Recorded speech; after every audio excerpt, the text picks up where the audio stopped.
Okay, are we ready to go? Yes, I think we are. As ready as I'll ever be. I'm starting the music in 3, 2...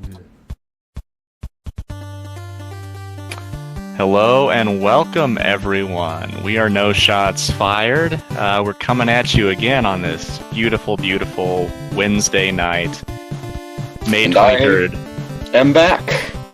Yes, Jump and returns. and the most featured of all the special guest stars. Well, I guess you're part of the No Shots Fired crew, so it's not really a special guest, even though you are a very special person. Special, Anyway, this is special episode. podcast guest, though. We're You're working to right. make it official. Yeah, we're still in contract negotiations, both sides. A lot of back and forth. It's, Yeah. In His town. people Right. haven't.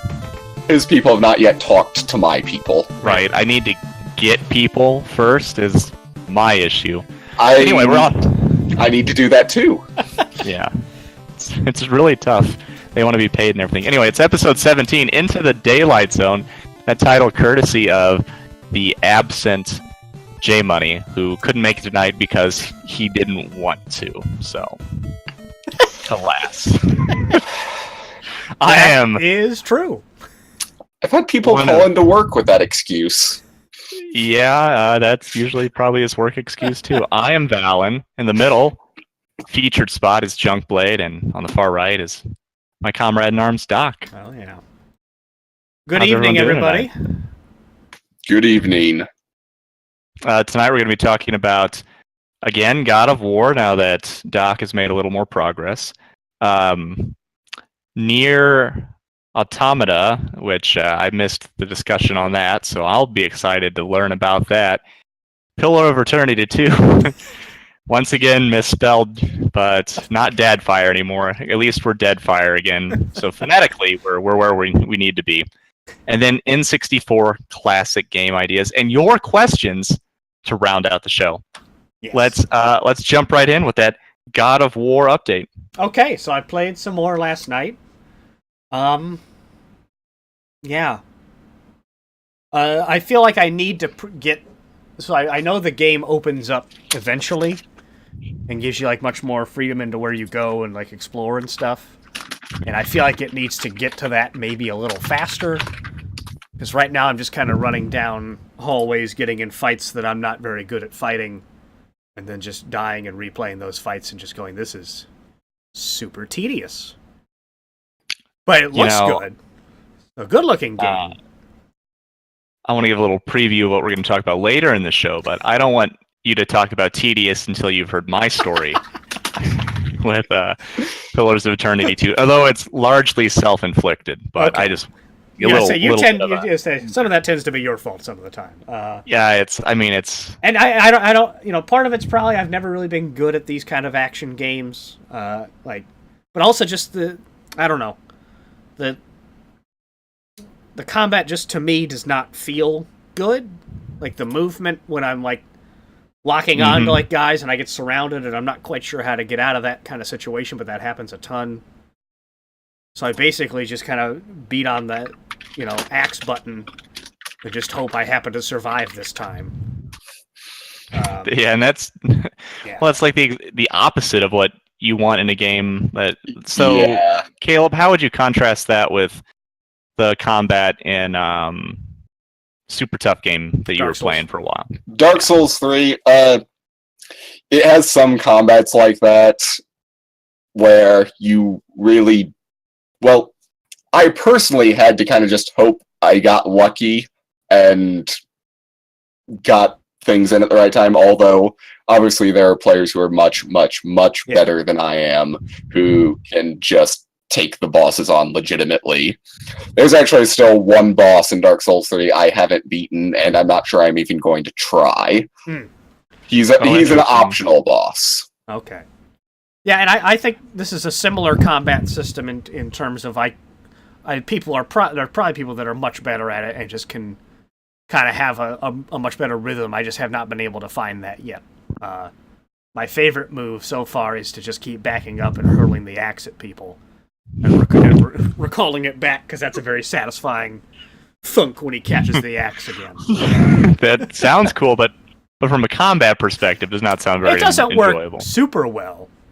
Also, Sometimes it does, but I'm hoping it opens up soon because like the going around and solving some of the early puzzles has been enjoyable, and I do kind of like the Norse mythology aspect of the story and that sort of stuff. So I think maybe I should just turn the difficulty on easy and just go for it because I've never really been there for the combat of those kind of games. So.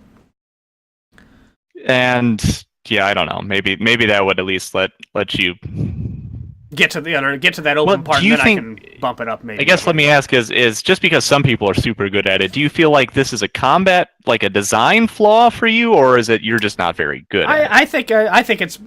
I've never been super into these kind of games. Like I've tried, and these are variations on this, but like the third person action, like Bayonetta, I've tried. I tried Nier, which is a little similar to this in terms of at least it's third person, and just have not made it very far. Like I mean, Zelda's probably my best third person action game, and that's just because it's a slower kind of. They don't throw quite as much crap at you at once. They're a little more lenient, which maybe is something that I would need. But I don't want to say it's a flaw wholesale. Just in terms of the way I play and enjoy things, it's probably not the best for me. Okay, all right. So what's the Dave 7-star rating on so far out of 7 stars? 5-star being the highest. Okay. Ooh. I'm gonna go with Fifth Third's star. All right. Brought to you by Fifth Third Bank. Get at me, Fifth Third. We can get this done.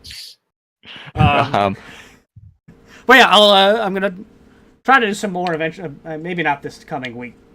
Travel a little bit, but at some point I'll get back into it and hopefully get into where it opens up and people say that that the game really gets going at that point. And I think I'm probably being a little slow in getting there. But yeah, I mean, I finally got a runic attack, which is like a shout that kind of blows people back. So I think there is depth to the combat in terms of different moves you can do and that sort of stuff. I think it's just it'll be a little while before I feel powerful in terms of unlocking a good number of those.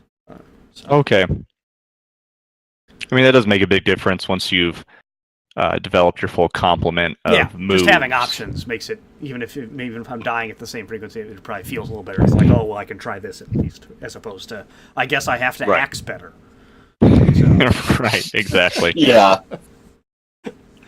I do want to recommend. My friend sent me a video of they got the voice actor for Kratos telling dad jokes in Kratos' voice, which is pretty good. That sounds amazing. I do recommend looking that up. Let's move on to Nier Automata. Before we move on to Nier Automata, because I actually did not realize we were talking about that initially. It's just a game I'd been playing recently. Mm-hmm. I do want to mention Dark Souls 3. I finished the DLC, other than, as mentioned, the one optional boss, and do not recommend it at all. The DLC or the game entirely? The DLC. Okay. Dark Souls 3 by itself, I very much enjoyed. The DLC felt like a chore. Okay, I think I remember when that came out, people weren't super excited about it. Yeah, describe. You had told me a little bit about it because I was watching you while you were playing. But describe to me what we had talked about. There's several areas that I feel just fall under the category of bad design. Like they don't feel legitimately difficult. They feel artificial difficult, like early Nintendo games, where it almost feels like the game is just cheating. So like there's an area where you have to walk down these branches that are pretty narrow, so it's super easy to fall off. And there are enemies with bows that can knock you off the branches. Ooh. So no, that would not be good for me. That took forever on my playthrough, and when I was helping my friend get through, I told her outright, okay, here's the plan. You summon me, I go through and kill all the guys with bows, no matter how many times I die. You just keep re-summoning me, and then you can walk down safely, because there's a bonfire at the bottom, and then you are fine. I mean, that sounds like the intended method, right? That's Well, and like that's what I dislike when they, instead of trying to design a complicated enemy or some sort of, I mean, they just, I mean, that's just basically that's a simple way to make things really difficult, but it's not satisfying to beat or even play. It does feel through. like kind of padding the length of the experience. The other thing in that specific area that was super irritating was, as I've mentioned to you guys before, the bugs that deal so much freaking bleed damage. Like, that's right. I had my Estus flasks, which are basically health potions, maxed out, and those bugs would deal 4 Estus flasks worth of damage just from the bleed effect. So, like, if you get hit, you basically just die. 3,000 damage over time. That feels like a lot. Basically. It is. Like, I had my vigor past the point where most people recommend, and it put my health at about 1,700. So, and my Estus flasks only heal 720. Okay. So I would like to keep going, sorry. And the last area I'll complain about real quick is there's a boss in the DLC after this where the setup is PvP, which I've heard this said before, and based on my experience, it's true. Games are either good at player versus environment or player versus player, not both. And that, or you needed to. That was only good when it first came out, and there were the people who you would meet up against were not automatically the people who've been playing it for 2.5 years. Yeah, like are like crazy good. I couldn't even hit some of these people. Yeah, because they just kept dodging, and I couldn't land a freaking hit on them. And that, again, may just be a case of me needing to get good, but well, I mean, that's it just felt so unsatisfying to play. Yeah, that's counting on a more diverse player skill base, I think. That'd be like us trying to go play Halo 5 now, I think, because the only people left playing that are the super dedicated people. Like, there's not going to be... Right. You don't have your casual players that there's to not beat a low up. tier there. So, yeah, that's... So, to go over Nier Automata a bit quickly, it's a sequel to... Well, let me interrupt for a second, because... Absolutely. The only regular viewer we have for this podcast, Slow Cool, is back, and I'd like to welcome him the back. The silent watcher. I mean, I'm not even sure it's the lonely a person. Sentinel. I think it's some sort of bot definitely. It's absolutely a bot. But... Yeah, but the programming's got to be off. I appreciate its dedication. I just think they need to tweak the code on that one. I don't know why. Although it does make me feel better about what we're doing here, so maybe that's its purpose. What it's for. Anyway, now you can talk about Nier Automata. What is Nier Automata? It is a sequel to previous games in the Nier series, but you don't actually have to have played those Nier games. And Drakengard. You don't actually have to have played those games to play Nier. And they're not even like close to the same kind of subject, are they? I don't think so. Okay. So in Nier Automata, you are playing an android character, 2B, which is a battle android for the Council of Humanity. You can tell by fighting with the aliens. aliens. That she's a battle bot, right? Yes, you can tell by the maid outfit she's wearing that is a battle bot. So she wears a maid outfit. Japan. It's a Japanese-made game. That should kind of explain things. Despite the kind of weird get-ups of people, it is a good game with a good story. What if you mean? I need like like genre, It's sci-fi, right? It's sci-fi. It's post-apocalyptic sci-fi. Well, and also like game type, like it's how a I play third-person it. action. It's a third-person action game. There's a bit of shooting but it's for the first playthrough, it's mostly melee, and you're playing as 2B. The next playthrough, you're playing as her You're companion. playing or 9S. not to be. Actually, that is the name of the second playthrough. Is okay. Well, I feel less good. This does do an interesting. Like, there's what 26 endings to this. There's 26 endings, That's but cool. I think there's only like 4 Yeah, or 5 the rest actual plays through the game. The rest are jokes. Yeah, like you can self-destruct and the credits roll really fast. And Yeah. The idea is through the different playthroughs, you have a different perspective on the events that unfold during the game. I've only played through twice now. Yeah. The second playthrough was much shorter than the first time around, both because I knew what I was doing and because certain sections are shorter because 9S is not really present for them. Yeah. Do they have any robots that aren't named number letter, or is that just basically the format? They have I mean, machines that are not named number letter because the androids are distinct from the machines. The androids were made by humanity. The machines are made by the aliens. Oh, interesting. I'd almost be curious to hear Evan's take on this because it's a lot of the sites I follow and stuff. A lot of people that work for those went kind of crazy over this game last year in terms of the story and all this. I do like a good story. So I haven't, and I have not. I'm not as far as Junkblade. I have not got through the first playthrough, because the combat just kind of gets me down. Well, I am trying to avoid many spoilers. That's the thing is you can't.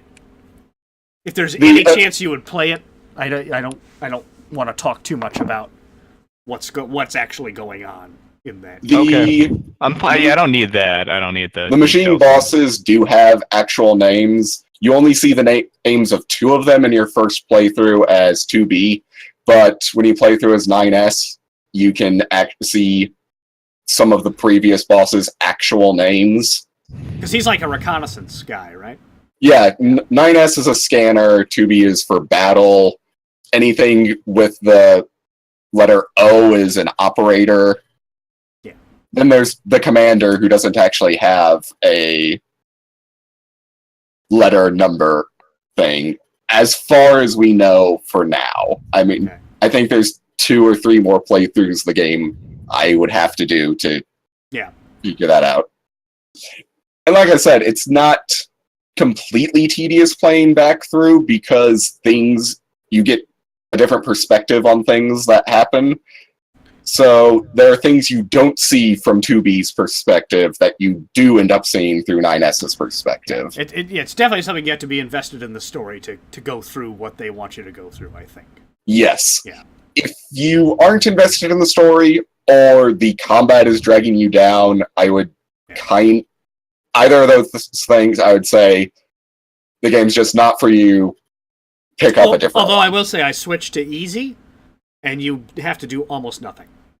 In terms of combat. I'm sure that is true. Like I've tried and have been unable to die on easy. So that would be. You're saying it's a choice between too difficult and it's other people certain people have enjoyed the combat. This is just kind of I don't want to go through learning. I personally enjoy the combat. Yeah, some people do. But in terms of trying to get the story that people have been raving about, that's how I'm going to do it, probably. Worst case scenario, if you decide you care about the story but hate the combat, I'm sure there's a plot video synopsis online. Oh yeah, you could watch it on YouTube for sure. But I've been enjoying Nier. I don't know that I'll. Okay. So you said it's third-person action, so I run and bash people, kind of thing. Yeah. Yeah, and you've got a little robot guy who can shoot bullets at. He follows you around. He shoots bullets at things. What's your rating for both Dead Souls, Soul Dead, Soul Dark, Dark Souls 3, and I was gonna Dark Souls 3? I'd say 7.5 before the DLC. I think the DLC dropped it down to a 6 because I did not. Oh wow! Okay. I told my friend if if it weren't for how close we were to the end, the DLC almost would have convinced me to stop playing. Okay. That is not a successful DLC then, or maybe I should probably say the DLC base game 7.5, DLC 2. Okay, that's Nier. I like the combat more. It's less annoyingly lethal than some of the fights in Dark Souls, and there's more of an actual story. So 8.5. Yeah. Okay. Now, do you have access to a PS4? I do not. Okay, never mind. What game were you going to tell him to play? Bloodborne is from the Dark Souls developers. That's again supposed to be very good, but I have heard good things about it. That is a PS4 exclusive. Darn you, exclusive titles. Well, if you just wanted to make the quick drive up to the secret location where I live, you could play it right here. Okay. Define quick drive. Some number. You know where he lives. You know where he lives, right? I'm not actually sure I do. Well, we won't get into it. It's one of those details I think we'll talk about that told, and I've been forgotten. And it's been forgotten. That's fine. Anyway, okay. I was wondering if. So I'm excited to talk about Pillars of Eternity 2, which I think has been fantastic so far. Okay. Before I dive in, I was wondering, would it be possible to share my screen with you guys and show you guys something that I have worked on in that game? Sure. Yeah, let me see if I can... I am unopposed. Yeah, let's give it a try. Okay. So let me, I think, first boot the game up, and then I'll try to do that. In the meantime, I want you each to tell a humorous anecdote for the people at home. Caleb, go. Humorous anecdote. Well, I I Dungeon Mastered 5th edition in D&D today. New player came in and immediately fell in with the group quite well. And did something really creative on the big bad. So I told everyone they could find uncommon magic items in this town for sale. Uncommon are worth about 500 gold pieces a piece. And he got an item called the Ring of No Evil. Okay. And so in this area there's this good queen, her neutral advisor, and an ancient blue dragon, and pretending to be a storm giant advisor for her. Sure, of course. Okay.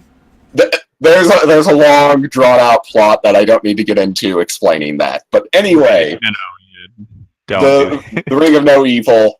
He activated his ability, chose the evil advisor, and did this, which means she can't hear anything, and she doesn't get a save against the ability. Okay, so can't hear stuff.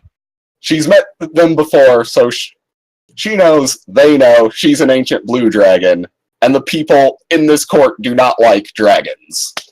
And so she knows if they're deafening her, they're probably telling the queen she's a blue dragon, which causes her to just decide, you know what, screw it. She's going to know anyway. I'm going to try and take as many of you people out as I can before I leave here. So she turns herself back into an ancient blue dragon and lightning breaths as many of them as she can, which is pretty much the entire party. And they all fail their reflex saves except one of them. So they all died? A lot of them got close, because 101 damage unsaved is pretty brutal. That's a lot of damage. It's a lot of damage.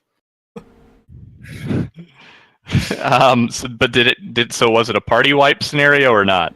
It was not a party wipe scenario. No one actually died, although several of them could have.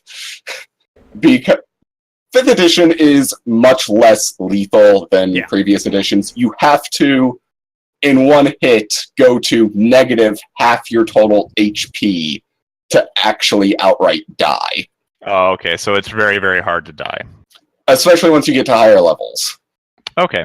I'm ready now to try to share my screen, by the Alrighty. way. But anyway, they exposed her identity and now have some giants helping them to foil her evil plots. Sure. So I'm going to do it through Discord. Yeah.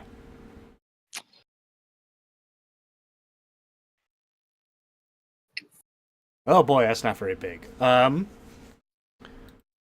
me try. Yeah, can you size it up at all? That's not a good picture of me.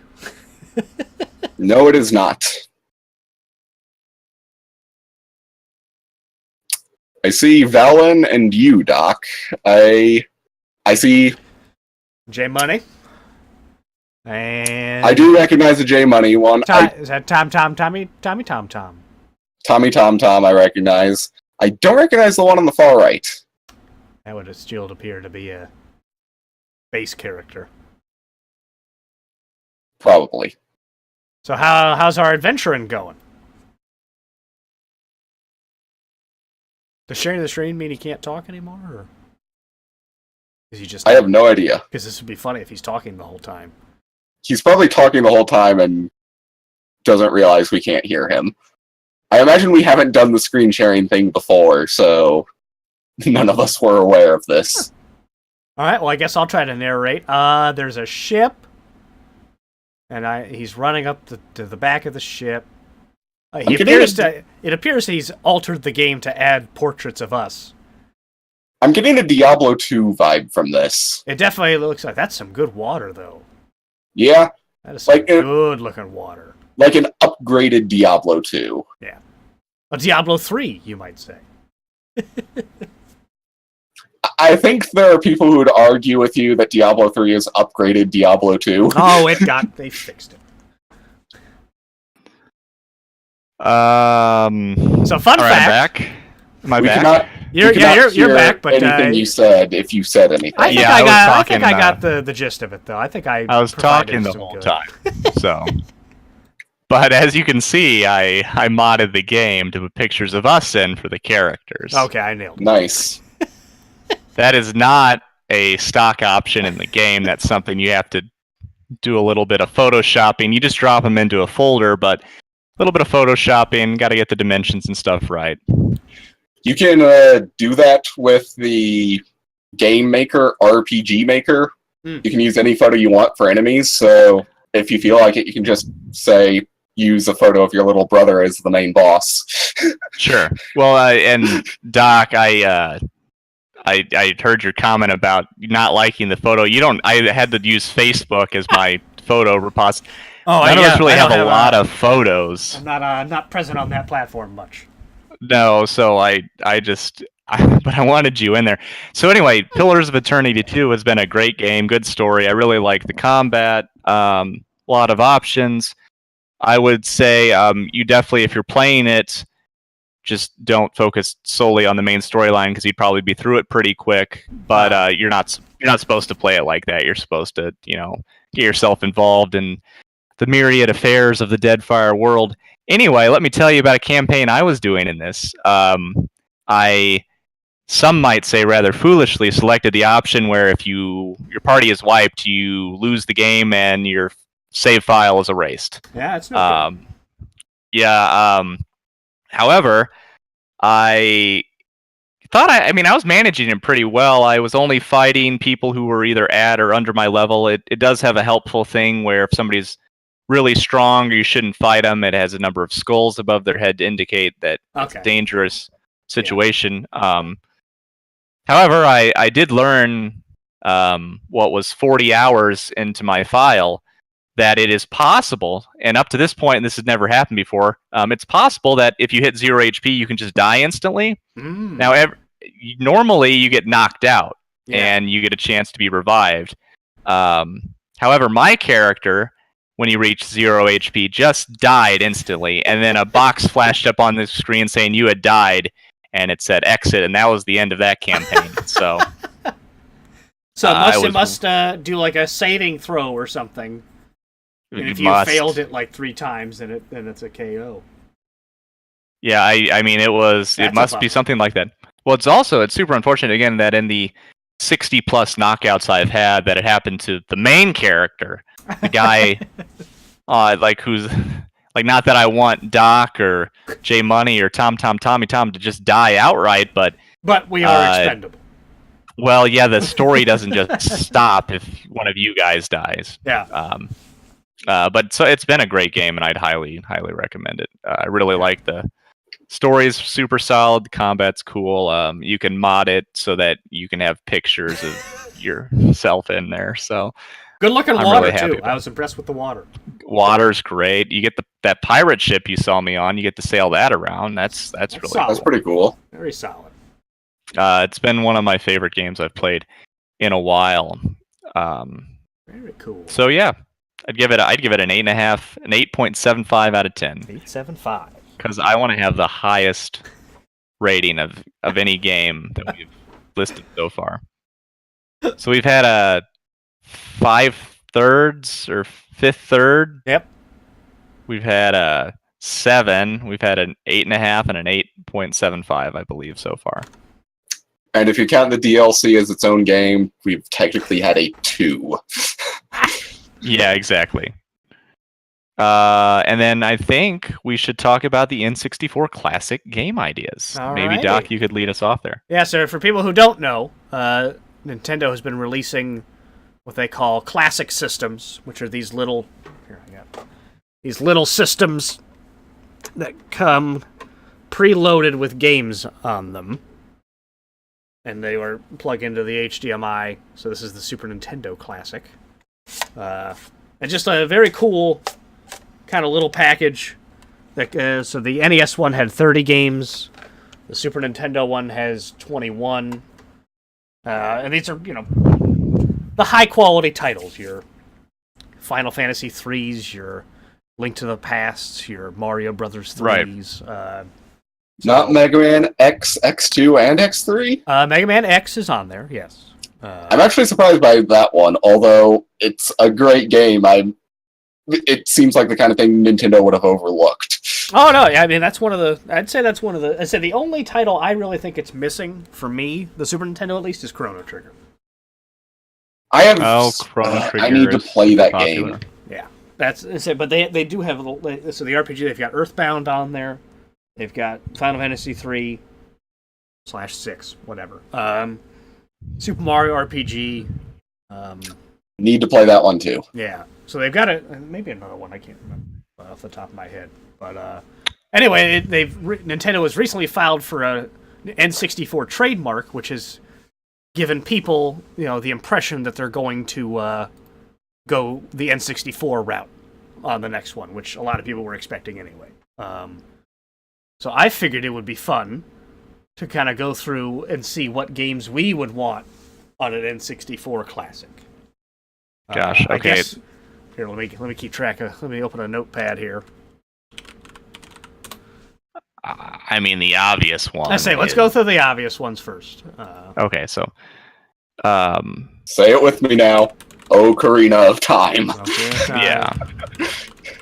I mean, Mario 64 has to be on there. Mario 64 is on there. Mario Kart 64 is on there. Mario Kart 64, obviously. Super Smash Brothers. Super Smash. For sure. I mean, Halo, right? No, that's Xbox. GoldenEye. One generation ahead. GoldenEye. But here's a question.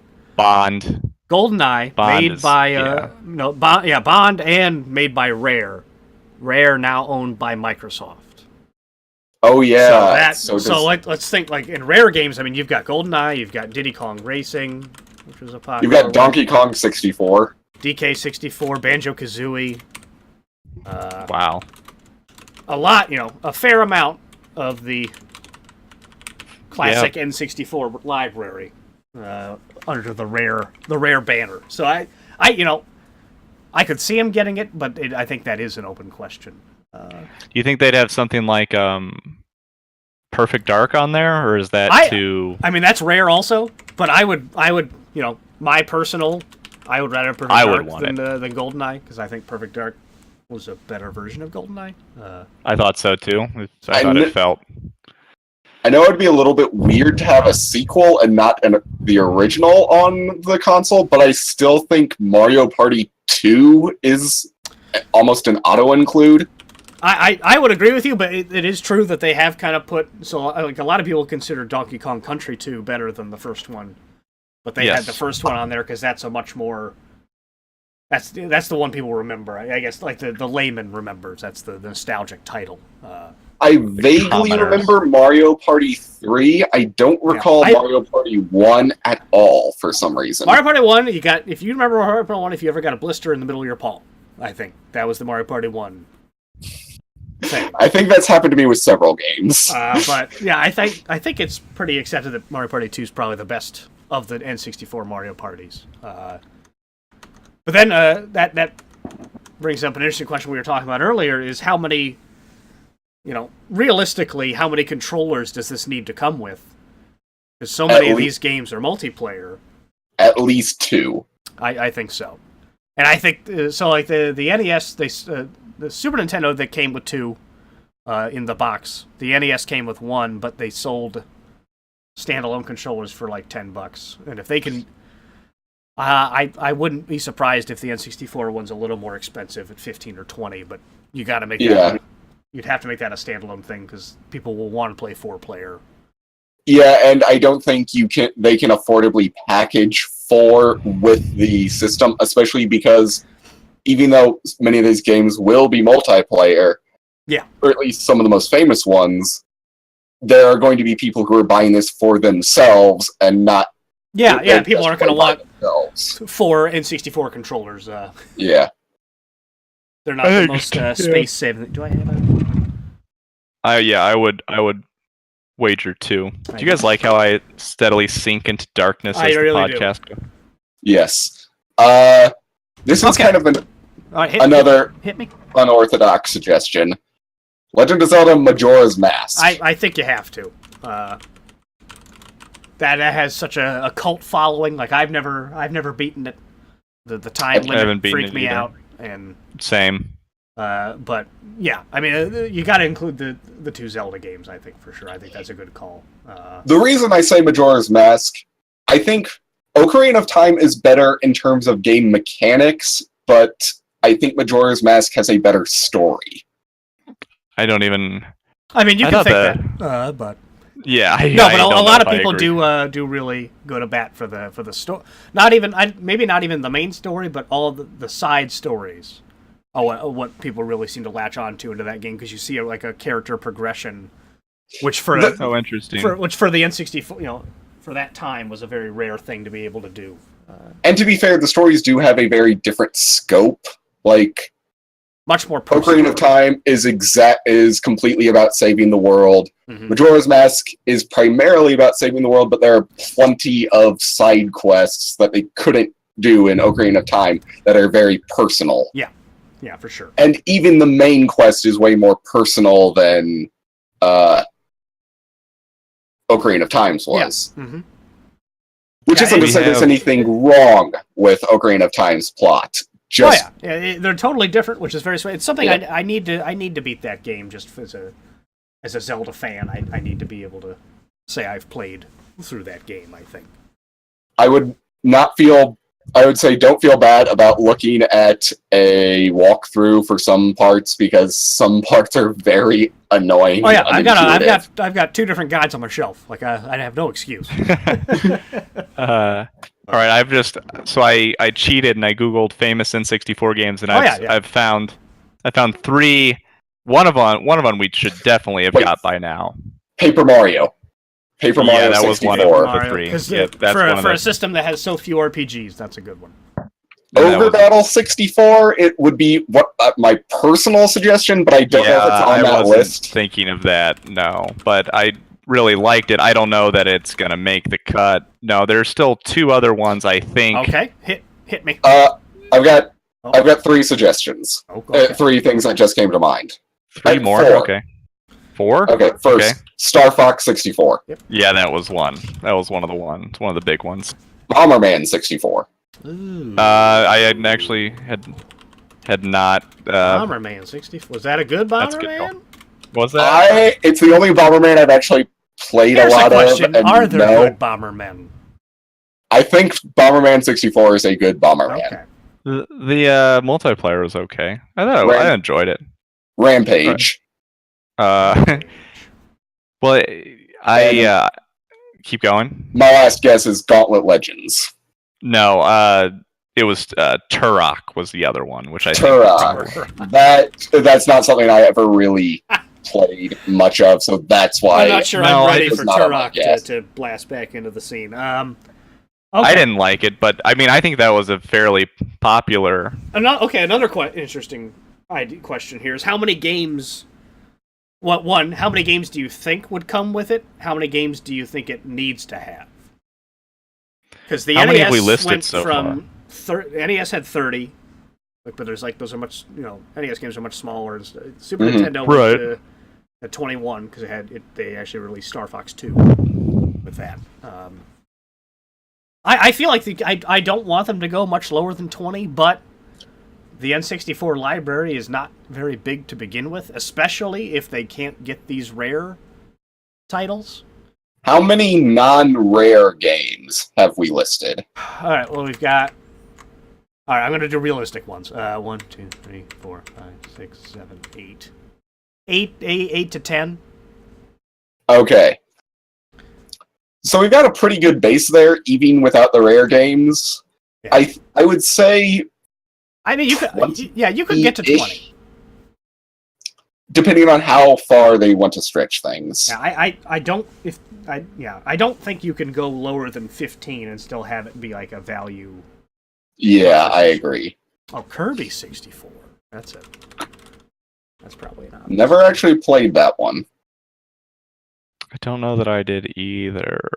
Do we think? Any of the Mario sports games that started coming out? Tennis? Mario Tennis. Mario Tennis Golf. was pretty fun. I don't remember Mario fun. Golf for the 64. I think I played more of the GameCube one, which was very enjoyable. So I think one of the Mario sports titles would be good. Mega Man 64. Sorry, what was that? Mega Man 64. Yeah. I don't even remember that one. I don't remember. Well, yeah, actually, no, I don't remember that.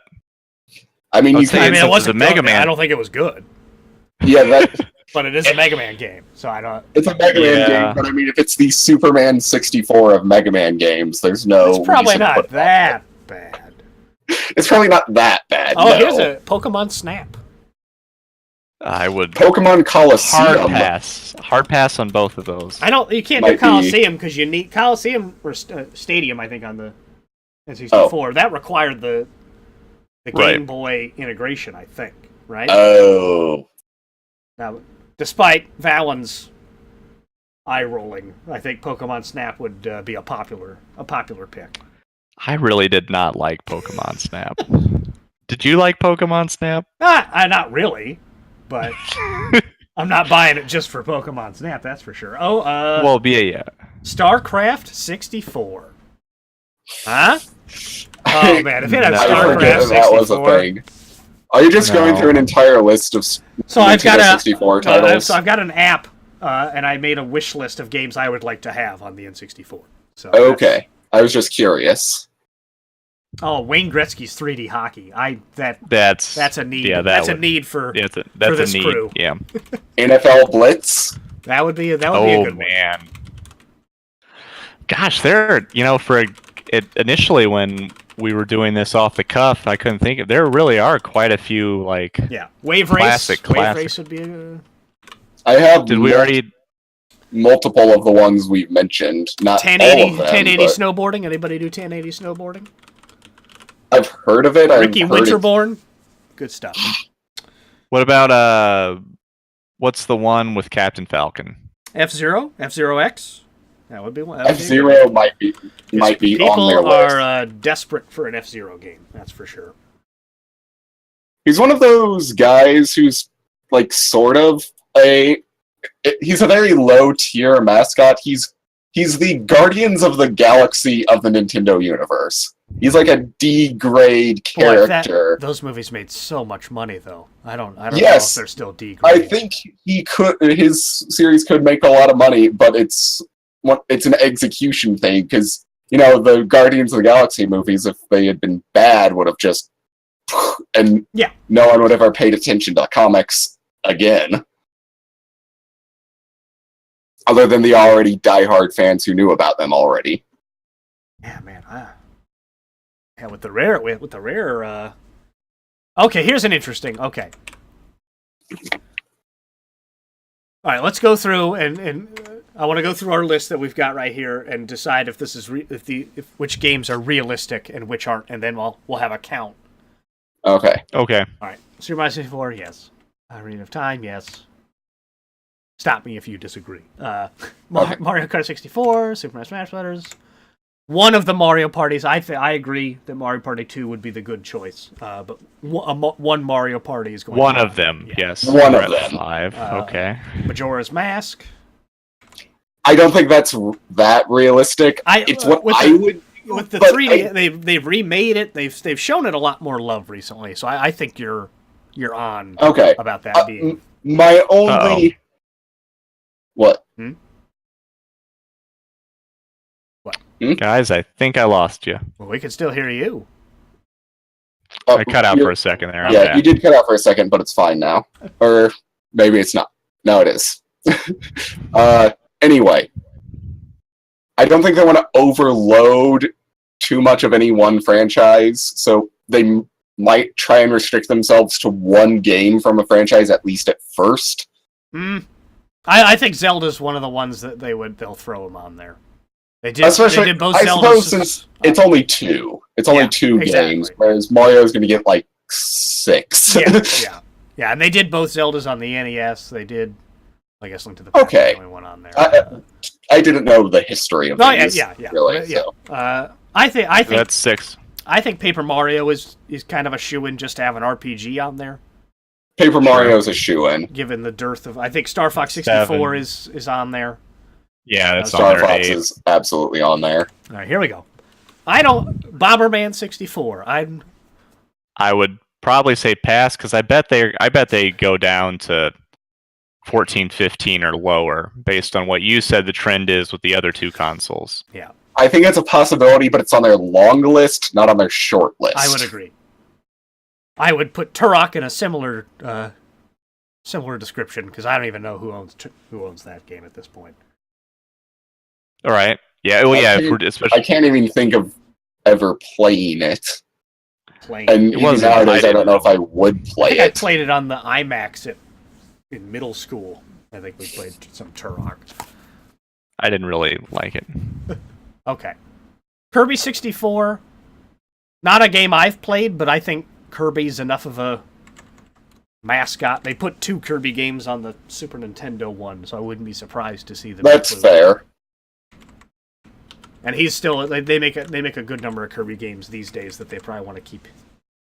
Yeah. Keep the pink puffball in the thought process. I completely agree. Is Super Smash on our list yet? Because that's absolutely okay. A Mario sports game. If I had to choose between one of them, I don't think they put them all in. I would do tennis. Yeah. Yeah. I think Mario Tennis is the one most people remember. I think I agree because I don't remember hearing much about it. I know later Mario Golf games were pretty popular, but I don't know much. I have not heard much about the 64 one. But I think at least one of the Mario sports games is probably a shoe-in. I agree. Agreed. What does that bring us to? We are at 6, 7, 10, I believe, right now. Okay. Keep running us through some of the stuff on the list, and we'll kind of do a case by case. All right. Mega Man 64. No, I don't think.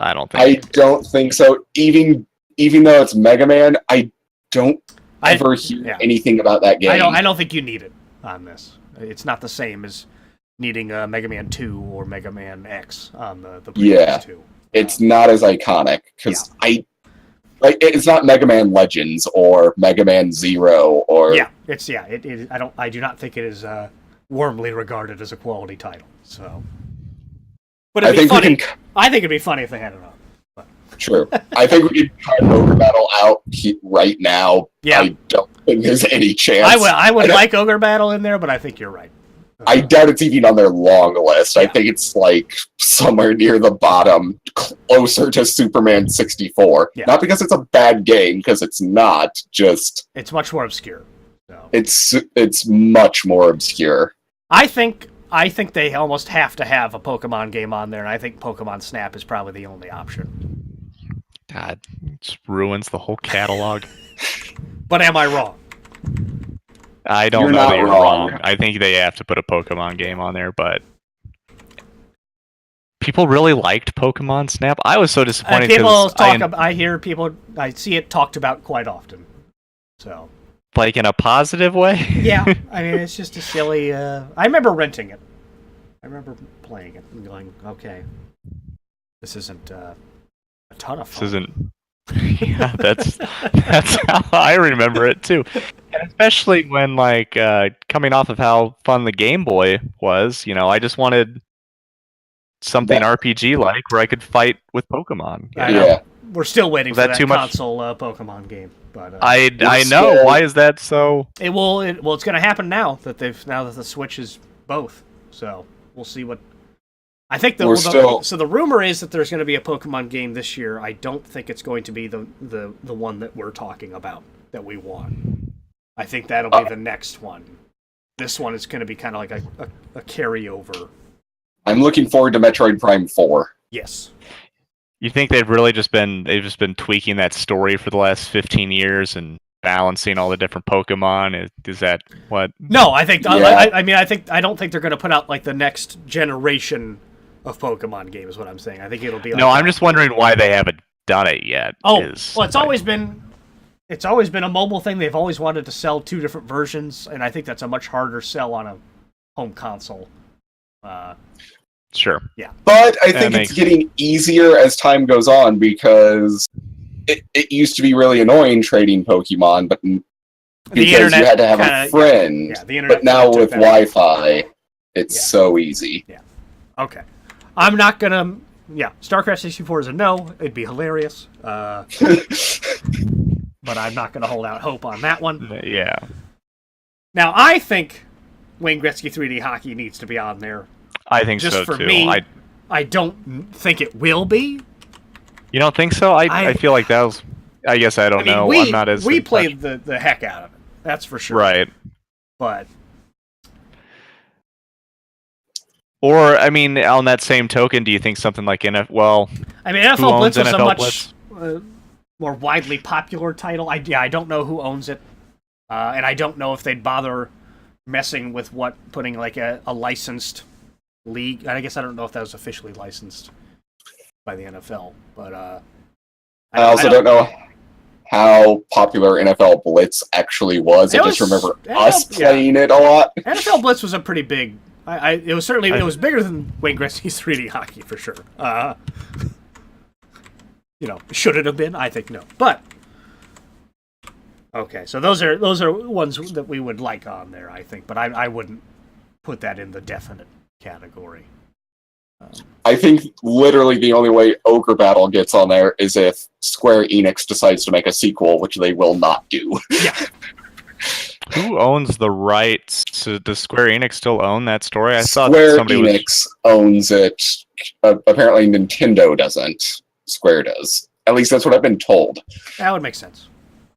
I could probably call them up and offer to buy it, and they just sell it to me because they don't care.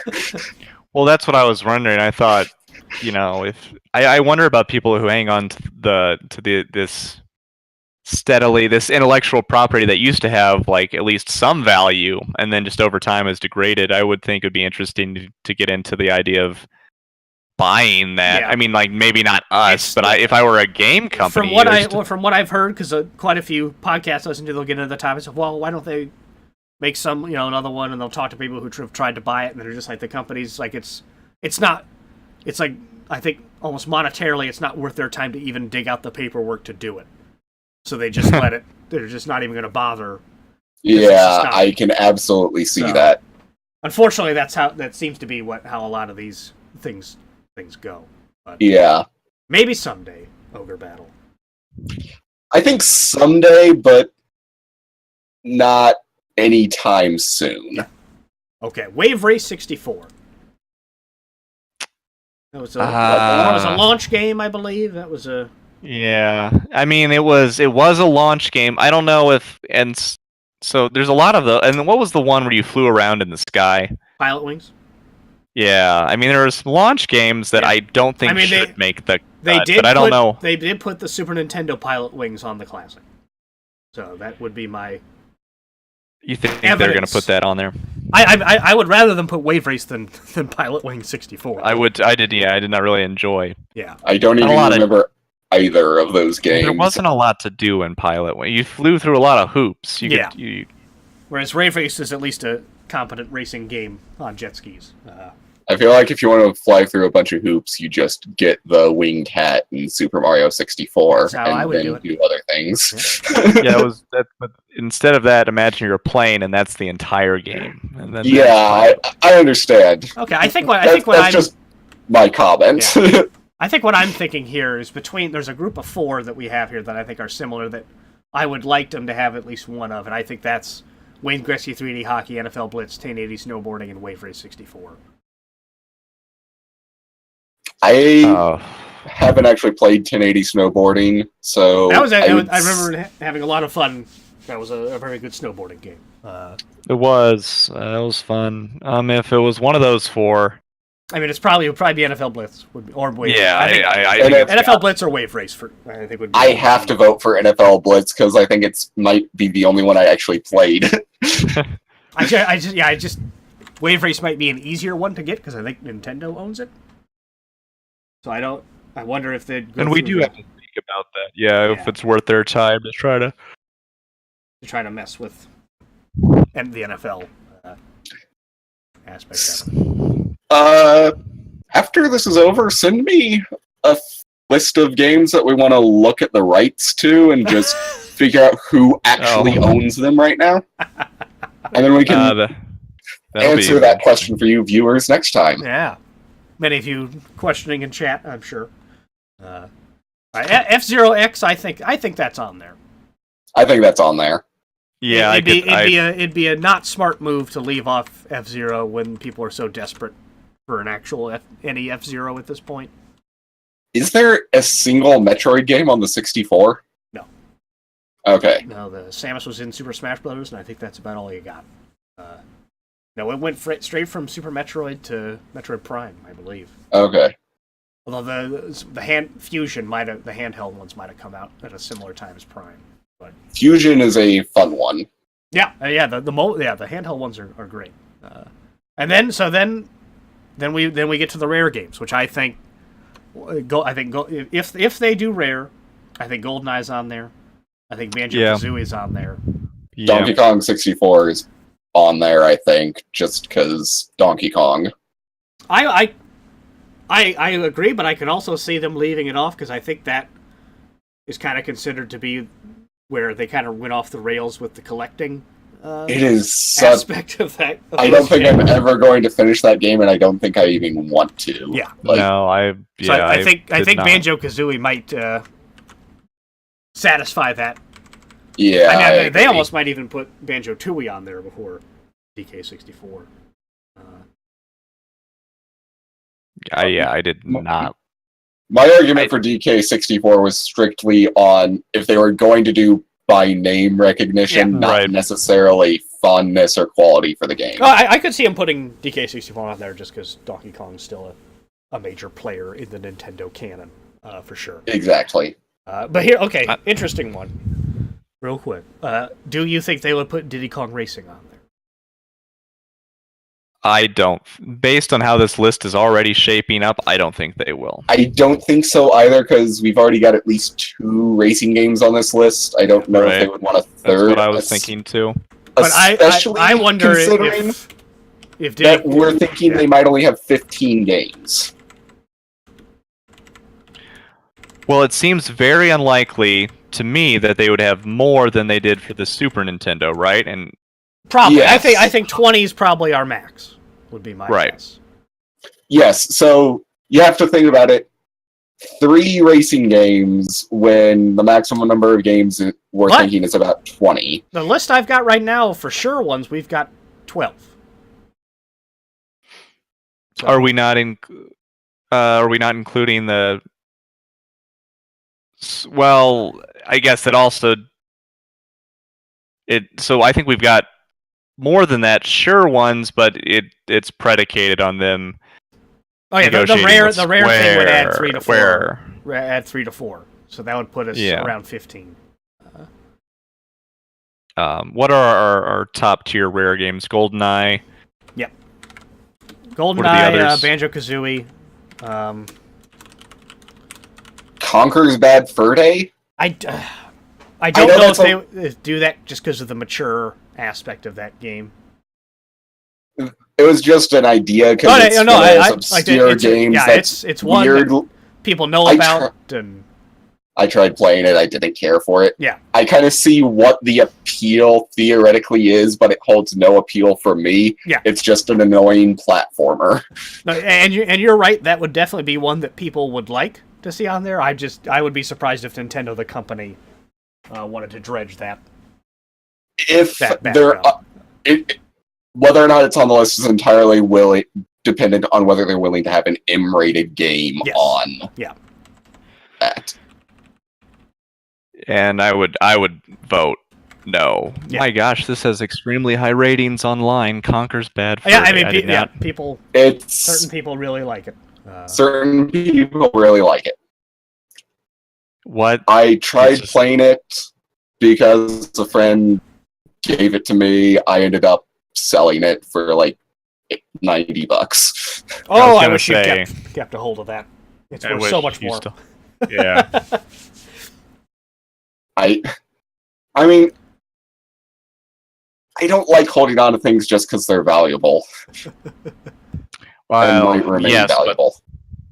yes, but when the possibility of them getting much more valuable is Yeah, there you go. Okay, so right now we've got Super Mario 64, Ocarina of Time, Mario Kart 64, Super Smash Brothers, Mario Party 2, Majora's Mask, Paper Mario, Star Fox 64, Kirby 64, Mario Tennis, Pokemon Snap, F-Zero X, and then we get into the GoldenEye, Banjo-Kazooie, one of the sports, NFL Blitz or Wave Race. That's 15. Right there. Okay. all right. Also, I did just check, and that's about what Conker's Bad Fur Day is worth. Oh, really? It was just the cartridge. I didn't have any of the rest of it. Otherwise, I probably would have held on to it. No, I'm looking it up. But PAL my N64. What? What's that, Doc? Why is the PAL version worth double? Okay. Huh. What am I thinking of? I'm thinking of that stupid Clay Fighter game. Okay, anyway. Never mind. Junkblade got Well, then, maximum good. value out of it. Well done. Okay. Great sale. Great sale. Okay, I mean... And- This is not a bad... Because some of the things I was listening to / read said they'd have, they wondered if the N64 would have trouble filling a library for this thing. And I think we've got pretty easily we've got 15 really good games. And even more if you're willing to dredge up a few still popular but not auto-include ones. Yeah, and they usually throw like one or two kind of obscure ones in there that we wouldn't have thought about, I think. So Interesting. Okay, so with this lineup, would you guys purchase this? Depends on the price. What was the price of So like the NES? The previous and ones have been $60 to $70, I think. I mean, yeah, I think that is a very enticing offer. Yeah, to be able especially considering Mario Party. If they have Mario Party 2 on there, considering that's $50 by itself, assuming you already have the Nintendo 64 and at least 2 controllers. Yep, and you need a TV to play. Like having the HDMI capability, I would say if they have some of the more popular but expensive games on there, even if I already have those games, I'd almost rather have this than have my N64 out where it is. Dragging the N64 back out stuff. Yeah. I agree. Yep. Anything less than about 120, I think I would be willing to purchase it for. Yeah, and I think, once you get past that for sure, they would want to keep it under 100. I think. Yeah, I think that. I don't care what they offer. Just I don't think that price point works. They could. I mean, even if they offered twice the number of games, I think you want to keep it under that. Just as I don't know, a marketing device. Yeah, I think so. So I just read the plot of Conker's Bad Fur Day, and it's pretty bonkers. Was that an intended pun or accidental? I enjoyed it. Accidental. It was accidental. Conkers but it's, goes bonkers. It's really tragic when Conker's girlfriend Barry is gunned down by the Panther King. Yeah, it goes places. No, Weezo, the mafia of the Weasel Mafia. Yep.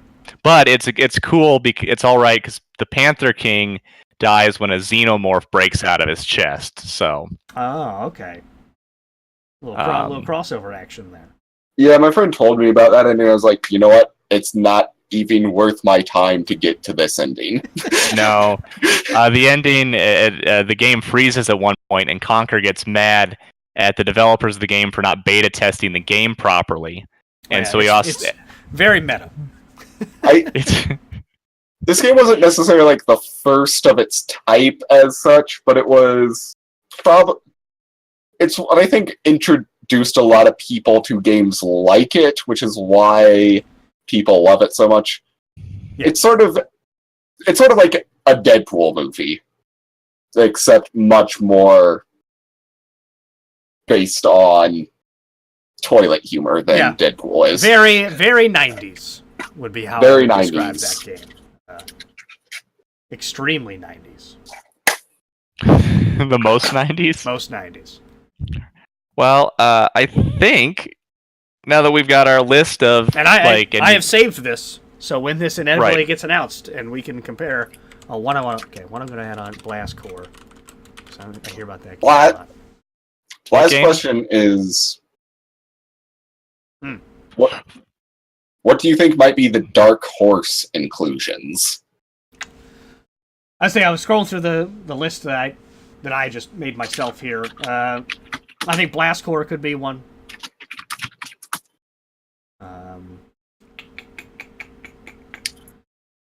I'm gonna just literally take a list at every game. Castlevania games were not well received. I'd be surprised. I'd be kind of surprised. They were not. Extreme G would be fun. That was a fun racing game.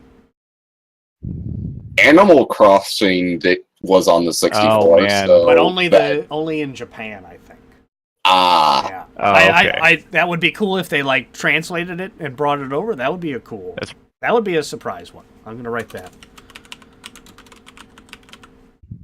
I think Bomberman 64 is a possibility for the Dark Horse inclusion. Yeah.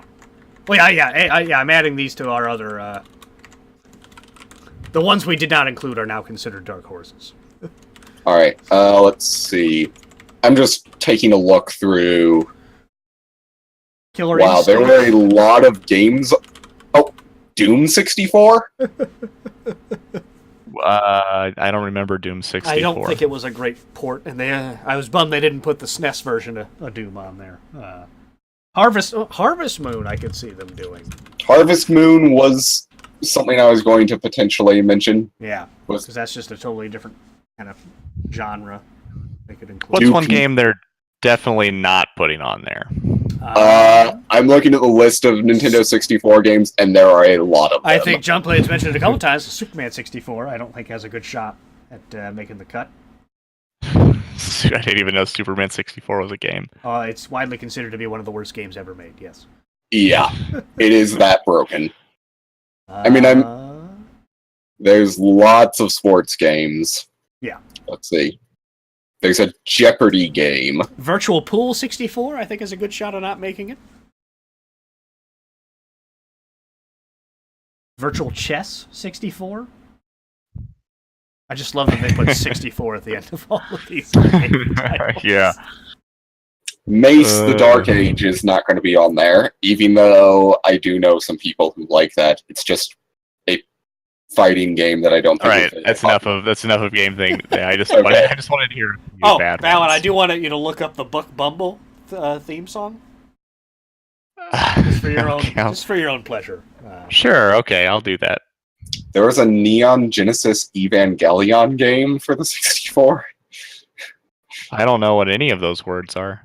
It's a very, very anime, famous anime that I have never watched because it does not sound like the kind of thing I would enjoy. What about now? It's time to rock with the biggity buck bumble. Okay, right. so I need to stop reading about bad games now that you guys got. All right, so let's. This has been great. We've got our list, and I think we can take this list to the bank, and it's gonna be straight cash when. I will be interested to bring this back up when it's announced and see how well we did. the two dark horses that I would, or three, I guess, would be Bomberman 64, Rampage, and Ogre Battle. Those are my three that I'm guessing Valen, on. do you want to claim specific dark horses? I'm gonna do specifically. The only one I'm doing is Wayne Gretzky. Saying I just because I want it. Just going with there. the heart. I like it. Right. All right, I'm gonna go Blastcore. I like Junkbait's Animal Crossing idea. I'm gonna steal that. And Harvest Moon. I guess I'll throw Turok on my dark horse list too, just so I don't think that's has any chance now that we've actually gone over. I think Harvest Moon could actually be on the short list. I honestly think it could. We'll have to see. But this was fun. This is something that Slow Cool can. Well, let's see if he's actually. Yep, still there. That's our bot Slow Cool when he checks back in because he's always there for us. Yep. You know what's interesting? So I want to have a brief discussion about Slow Cool, the bot. Since the last time we have broadcast, he's gone from 3,000 followers to like 4,500 followers. Man. They have to be all other bots, right? Well, yeah. Like, but how does this bot system work? Why are these fake profiles out there, and what are they accomplishing? Well, let's look at the followers here. We've got Fortnite and Destiny streamer. Some of these look like people. I stream PUBG. I shred Fortnite. Oh, God. Now I'm bummed out. Okay, well. but okay, that makes it even more intriguing. Why are people? Is there some sort of auto just follow? Like, yeah, the follow back type thing, and just desperate. I don't know enough about the Twitch system to actually. I don't really come either. up with but a theory. It's something nefarious is afoot, and I think it's up to the three of us to get to the bottom of it.